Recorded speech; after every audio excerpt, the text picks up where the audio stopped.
সকলো দল সংগঠন আন্দোলন চলিব।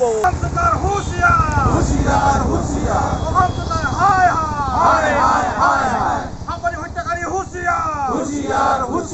সাংবাদিক হত্যাকাৰী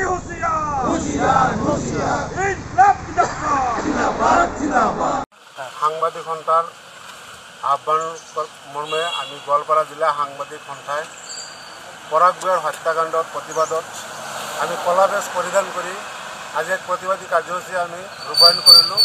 এই কাৰ্যসূচীৰ জৰিয়তে পৰাগ ভূঞাক যিধৰণে পৰিকল্পিতভাৱে হত্যা কৰা হৈছে তাৰ আমি তীব্ৰ ভাষাৰে গৰিহণা দিছোঁ আৰু সেই হত্যাকাণ্ডৰ লগত জড়িত থকা ব্যক্তিসকলক অতি শীঘ্ৰে গ্ৰেপ্তাৰ কৰি দৃষ্টান্তমূলক শাস্তি দিয়াৰ আমি দাবী জনাইছোঁ আৰু লগতে পৰাগ ভূঞাৰ পৰিয়ালক উপযুক্ত ক্ষতিপূৰণ দিয়াৰ লগতে তেওঁৰ পৰিয়ালক চৰকাৰী চাকৰি দিয়াৰো আমি দাবী জনাইছোঁ।